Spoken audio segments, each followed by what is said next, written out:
We had just a transfer in Stratford-on-Avon, and then we went up to St Andrews University in Scotland, and we were the first ground course there for 6 weeks, in which you had all kinds of lectures and so on, and we had some very fine phys ed training that brought you instantaneous response. It was just amazing. And from there I went up to Perth and started to fly on tiger moths.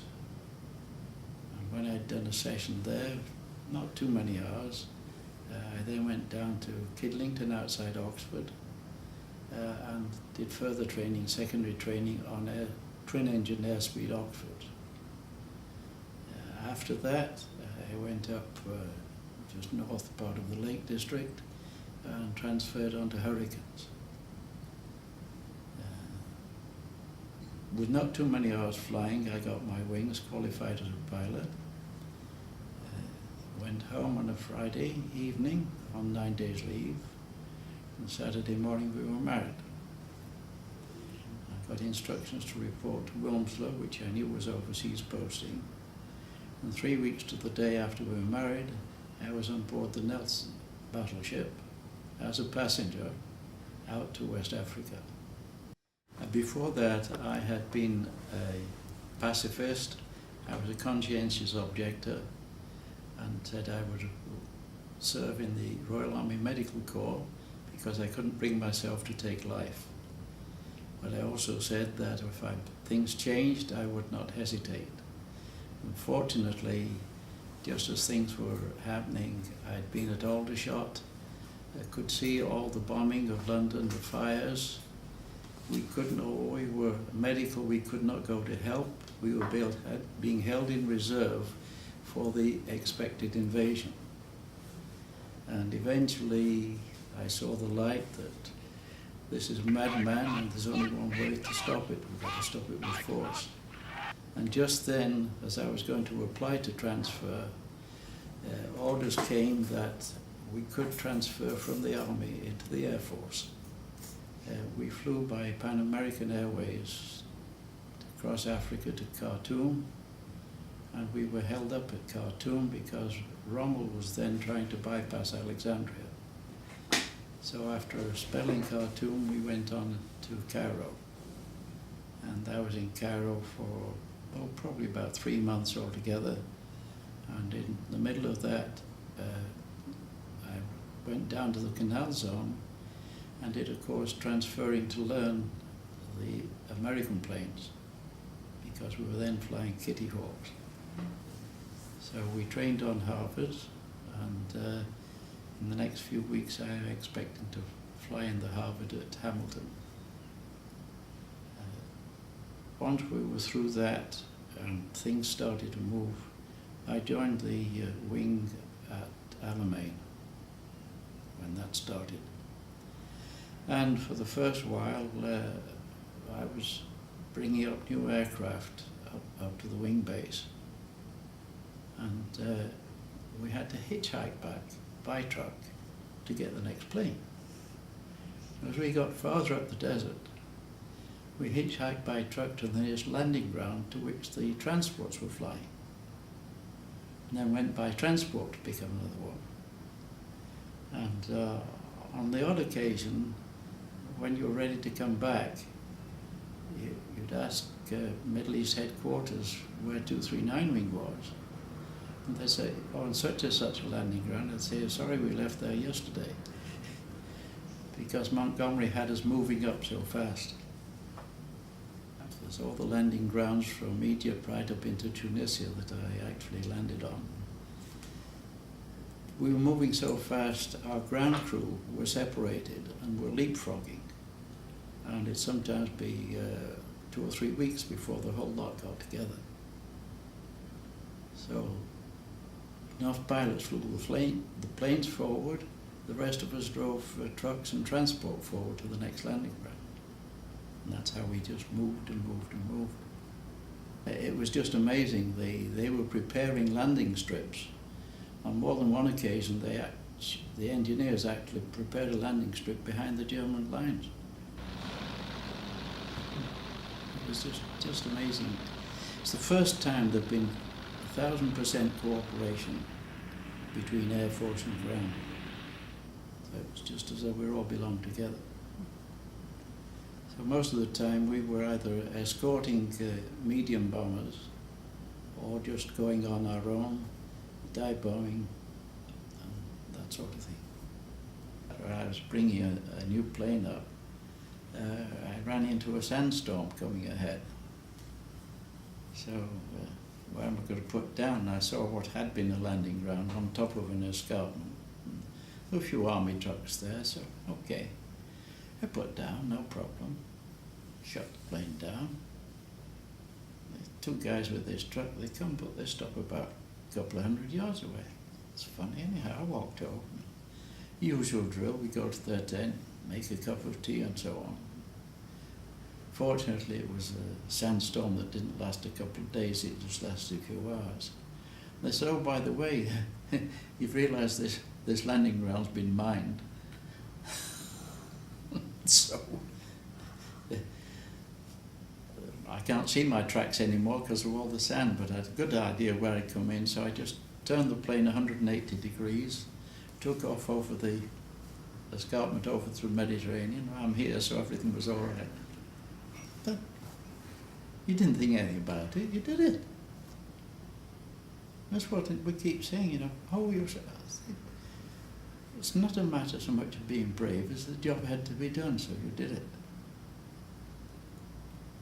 So one of my friends who trained with me make a very good transport pilot, but not a fighter pilot, because he knew how to be safe. Like one time we were hitting an Italian aerodrome, and you dive bombing stuff, you're just going through small anti-aircraft, small arms fire and so on. So I said, oh well, we just flip round it, you see. Well, by the time he's done that, we're 2 miles away the other way. He'd been a sitting target, so he did finish up on transports because he'd be an excellent transport pilot. The amazing thing was, as we were moving forward, a couple of days later, you might be driving along where you'd actually been shooting people at. And when I did go down with bearing fail in the middle of a strafing run, and eventually met up with some ground people, one of the medics told me that he had attended the senior German Panther officer whom we had actually shot up. The engine failed, the bearings in the engine, just bearing failure, the engine just, oil pressure went down, temperature went up, so you're just in serious trouble, and I was lucky the engine seized and didn't blow up in mine. It could have disintegrated. So what was your mission at the time when that happened? I was dive bombing a strafing German troop and the equipment, Panther division and so on. I got out of the plane and realised I got this gash, so got a first aid kit out, slapped it on. It was an American supply, so it was white bandage instead of khaki. I scrambled off into a ditch and hid there. About 3/4 of an hour later, there were 3 or 4 truckloads of troops and a couple of staff cars. It turned out they were a Pants division that were out of equipment, so they had nothing better to do than come and look for me.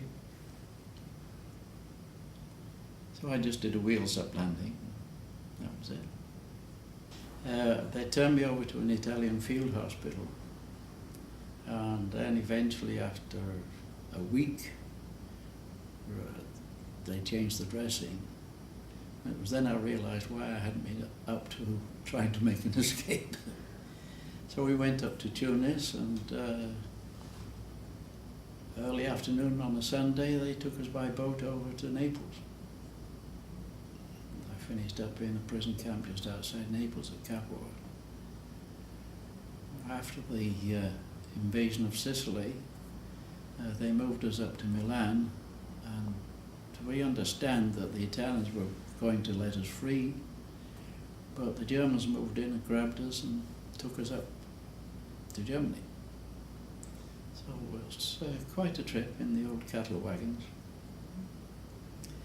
And I was at Stalag 4 between Leipzig and Dresden.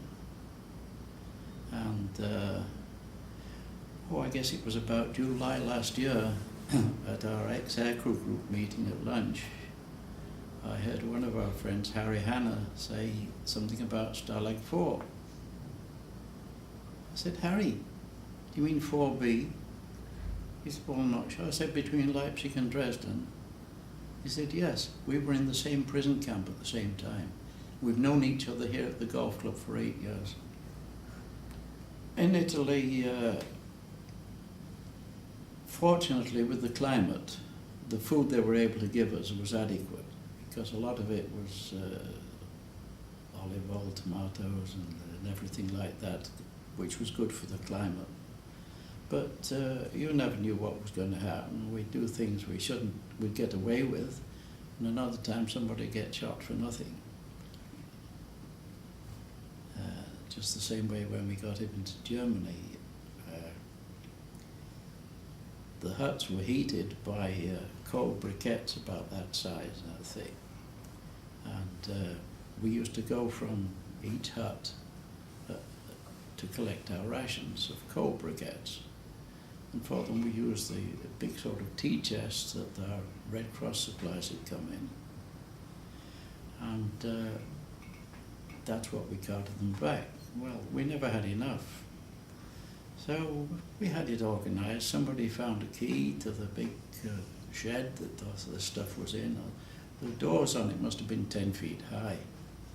And we'd go in dodging the guards, because there were 3 pairs of guards with fixed bayonets patrolling the compound. You had the searchlights going. So we dodged between it. Somebody opened the doors, you all go inside, they close the doors, load your stuff, and then make the return trip. But unfortunately, one guy was shot through the stomach and died. But you didn't think anything of it, you just have to do it. You're always looking at how to escape. Unfortunately, when we got to Germany, the newer guys coming in had been told this, that, and the other. Whatever you do, make escape and make trouble for them anyhow. Well, we'd learnt that you plan something, you don't go hog wild. So within 3 months, the easy ways of getting out of the camp were all gone. Oh, we did have guys get out. There weren't too many got away anywhere. I determined that the only way was to be able to steal a plane. But that was the way it was. But it was funny, the Germans were very conscious of rank. And I remember one day, one of the sentries came into our hut. He was shouting his head off. And remembered enough German, I realized he was in the wrong hut. So I just went and stood nose to nose with him and said, "Raus!" He saluted and went. I was higher ranked than he was. And towards the end, of course, we either had young kids or cripples and so on. They were the only ones around. And one day the camp command sent a message around, would we please stop ordering his guys around, because he was finding it very difficult to meet his responsibility to us. So no. Over time, you remember the funny things, and the bad ones you just put aside. This is part of human nature. In between the 2 sets of wires, there's an inner wire and an outer wire. They were growing tomatoes. So we'd nip underneath and grab tomatoes and hide them in the roof of the hut. If they happened to be looking for coal briquettes, they'd never see the tomatoes. The coal briquettes it was a brick floor. So we had a hole in the floor, and we'd put a piece of plywood and some dirt on top of it to put the bricks back to hide them. But in the winter, those places were cold. table I was at, my back was the outside wall, and sometimes there'd be thickness of frost on the inside of the wall because there's no insulation. But we survived. Cigarettes were the money, so I had cigarettes sent to me, although I didn't smoke. We had an orchestra there, and I'm sure a lot of the instruments were bought with cigarettes, with the commandant's of knowledge, and so on. But later on, we had in the one corner of the compound a small hut that we were allowed to use for a camp school. And I was talked into doing a course on corporate law and administration and so on. So this one day, okay, we're having an examination just to see how things were going. I heard a noise outside, so I looked out. Here's the small German Feldwebel Sergeant Major, drawn sword, comes and raps it on the window. I'd forgotten we'd been digging a tunnel underneath where I was. That got outside the wire but came to the surface too soon. One of the sentries had put his foot in it. Well, you had a roll call early in the morning, and if they were messing about too long with us, well then half of us would start going back to the huts. So instead of the roll call being half an hour, it might take an hour and a half. Because there were so many people in the camp, getting any sort of a midday meal out, which was, I don't know, soups and so on, that was spread over about 2 and a half hours. So there's another part of the day gone. So you didn't have very much time to set school lessons and that sort of thing. But at night, we had all kinds of things we did inside. We'd put on a radio play. In other words, the people who were taking the parts, we'd hang a couple of blankets so you couldn't see them, and they'd read this. It was just as though you were listening to a play being read over the radio. That sort of stuff. In Germany, we had quite a mixture. There was a bunch of us who'd been taken up from Italy, but then we had a lot of the newer prisoners coming in from the 1,000 bomber raids and so on. But in that compound, there was, in that camp, there was a big compound of Russian prisoners. There was another one of French prisoners. And the funny thing was, in Italy, I'd picked up a smattering of Italian. So when we got up to Germany and met the French, I'd start trying to speak a bit of French and the Italian mixed in with it. But I did have one experience. I had a big stomach disorder, and they took me to a little hospital in Leipzig. And this was in one of those large terrace buildings that are typical in some parts of Europe. Several stories high, residences and that sort of thing. So of course, while we're there, we have bombing raids, daylight. So there's one day they took us down into the basement, and we mixed with some German civilians as well. And it was quite interesting because I was able to talk a bit of German I'd learned at school with the civilians. But farther along in that block, there was a bomb went right through because our basement just heaved with it. So, been on both ends, giving and receiving. The 23rd of April, we got up expecting a roll call, and there were no Germans to be seen. So we're hanging around, okay, what do we do now?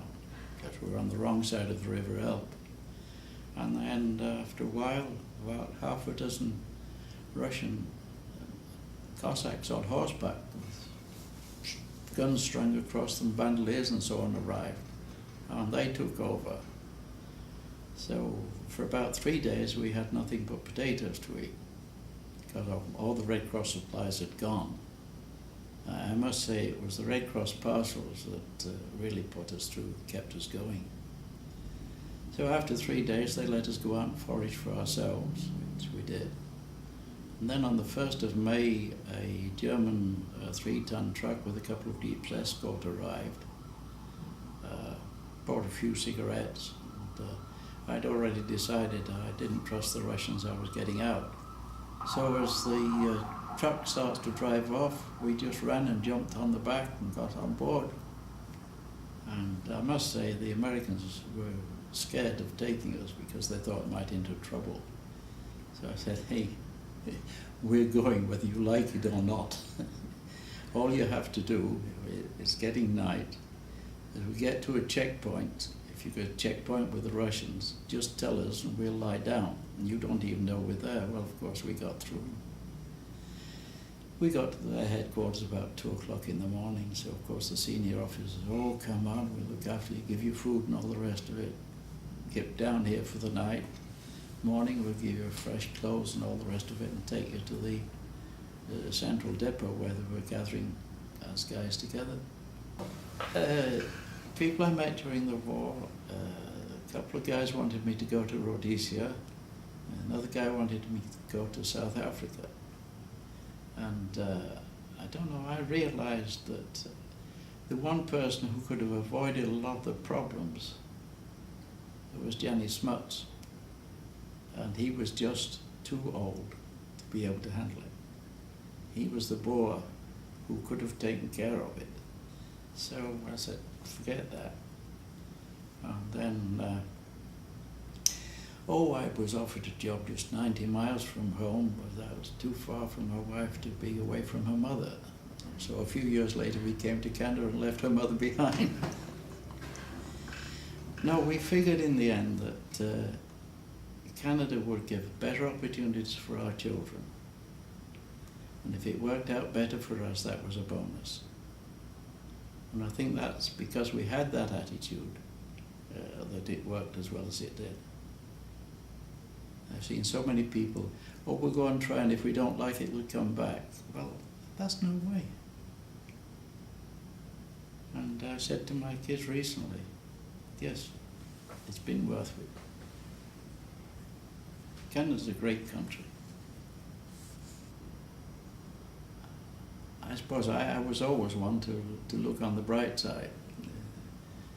Otherwise, whatever's happened, you've got to move on. You've got to make the best of each day as it comes along.